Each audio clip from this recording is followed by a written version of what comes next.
sharing with you in this video how to communicate with conviction when creating your dreams and goals. And so the first thing that I want to share with you in this video in terms of how to actually do this is to speak with facts, not emotion. So when it comes to communicating with conviction, and I'm talking about just communication here. So of course there's your truth, there's the truth that maybe the person is coming at you with, like their truth, and then there's just simply the truth.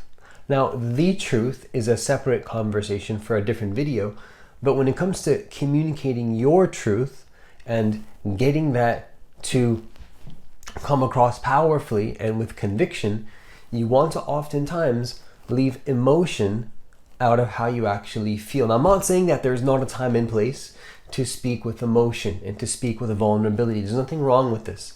Speaking with emotion and speaking with vulnerability is something that every single human being should be in touch with, and there's no reason necessarily to be in resistance with this. But with this being said though, when it comes to speaking with conviction and having conviction behind what you're saying and how you're actually saying it, oftentimes, yes, there's again how you say something, there's how you say it, but then just the sheer fact of speaking with facts, with actual statistics and data that has happened to you, there comes a certain level of conviction that comes just from this alone. Now, of course, we can talk about the nuances of how you're saying things, and again, the tonality behind how you're saying it, and then maybe the context in which you're saying it, and then all of these different things. But really, if you can just speak with facts, you'll find that maybe your tonality starts to shift naturally.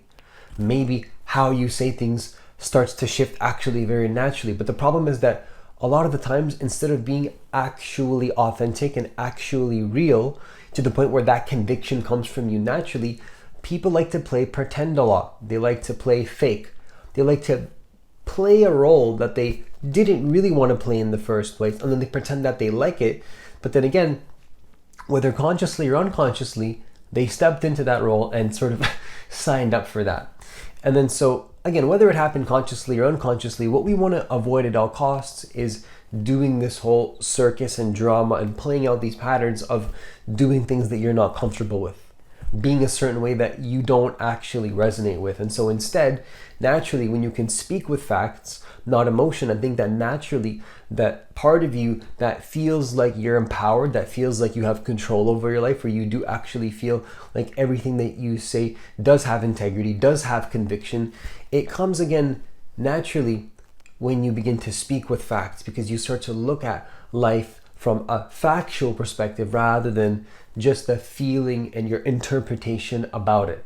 Because again, there's your truth, there's their truth, and then again, there's the actual truth. And what we're doing is we're bringing all these things together. And then so the second way to communicate with conviction when creating your dreams and goals is ultimately, in any form of communication, what I highly recommend that you do is repeat yourself as little as possible in literally any situation. Now, if you have to repeat yourself in order maybe to give somebody more clarity that possibly they're asking for, if it's necessary to repeat yourself, you feel that it is so, then of course repeat yourself. But if it's not, if you don't actually have to, oftentimes repeating yourself and then saying the same thing over and over can have the opposite effect. There's a time and place to repeat yourself again, because maybe clarity is needed or whatever the case may be, but then just to do it again and again and again, but like nobody even asked for it in the first place, that's when you start to shoot yourself in the foot. So whenever you're explaining something, whatever you're doing in your life, if you find yourself repeating yourself, if you find yourself saying the same thing over and over, you find yourself getting into that sort of denser state where you just sort of feel like you're not connected to the essence anymore of what you're doing. You feel disconnected from your source, so to speak. You feel disconnected from your spirituality. You feel disconnected from God, whatever word you want to use, whatever resonates for you. When you find yourself just repeating again the same mistakes, saying the same thing over and over, coming from a space of less integrity, less conviction, you're repeating old patterns, what you want to do is catch yourself and then try to snap yourself out of this, so to speak, haze as soon as possible, and then just replace that with reconnecting yourself back to your source in whatever way resonates for you, whether it's through action taking, whether it's just through controlling your attention in of itself, whether it's, whatever it is in that moment. What you want to do is just not repeat yourself. Stop repeating yourself. Try to come at every single moment with that essence, with that connection to who you truly are, where you actually infuse every single moment with a level of you see everything for the first time. There's a sort of newness, a new element to everything that you're doing. And you can't do this when you're looking at life only through your truth, so to speak. You have to sort of take a step back and try to see that you have filters. You have a way of seeing things, and maybe you might be getting in the way of how other people see things, or maybe something even greater than that. So what we want to do is possibly try to think greater than that. Try to think greater than your filter, than your perspectives. And what you'll find is that you'll go so meta on this, in my experience, that you'll notice yourself repeating yourself, and then it becomes easier just simply to let it go.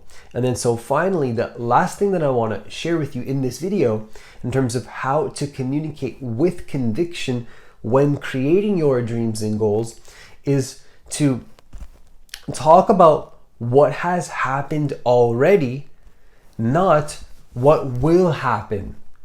And this is in any context. It's so easy to talk about what you're going to do. And I'm not saying to have a bad communication or to not let your close and loved ones know what you're doing and let them know on what it is that you're working on. It's not what I'm saying. I'm not saying to have any sort of negative perspective towards anybody in your life or to feel like you need to exclude anybody from your life in any way. But what I'm saying is that when it comes to speaking with conviction, sometimes telling people what you're going to do is oftentimes lowering the level of conviction that you have, because instead, if you wanted to feel like you have more conviction and communicate with more conviction, just simply let them know, again, with facts, what has already happened. In any context, whether it's just talking about something or whether it's you telling people about your goals, like what you've accomplished. See, instead of telling people what's going to happen in life or what you're going to accomplish, just let them know what you've already accomplished, what you've already done, and what has already happened. Again, in any context that we're talking about here, if you can talk about things that have already been completed, it sort of removes this perspective where people look at you and you're just talking about your emotional state in that moment. It's not about how you feel in that moment. And of course, it's important to talk about how we feel about things. It's important not to shy away from the fact that we have feelings about things and that we have perspectives about things and that there is our truth.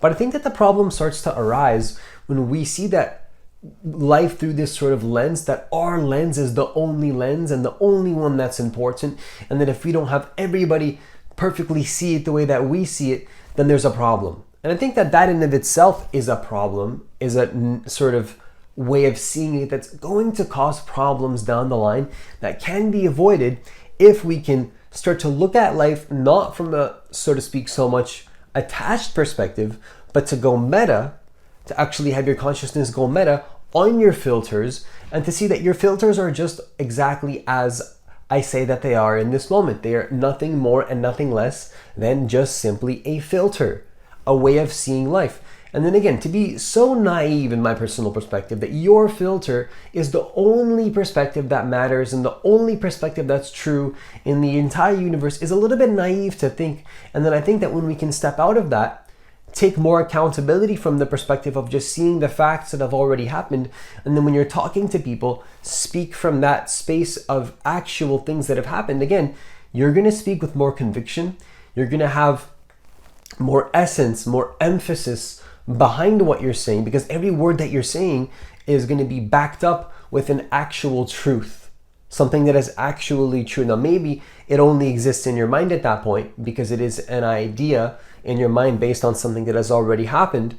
But again, your ability to communicate it, because you know that actually it is essentially, again, so to speak, true for you, you're able to communicate it with conviction and then help people to actually not necessarily exactly see it in the way that you see it, but to have more understanding about the way that you actually see it, which is going to help them maybe to see it in a similar way ultimately. But this can only happen when you speak factually, when you speak with an essence behind what you're saying. And you focus, again, not only on what you're saying, but how you're saying it, and then noticing as well that how you say it becomes more there's more conviction behind it when, again, there's facts behind what you're actually saying.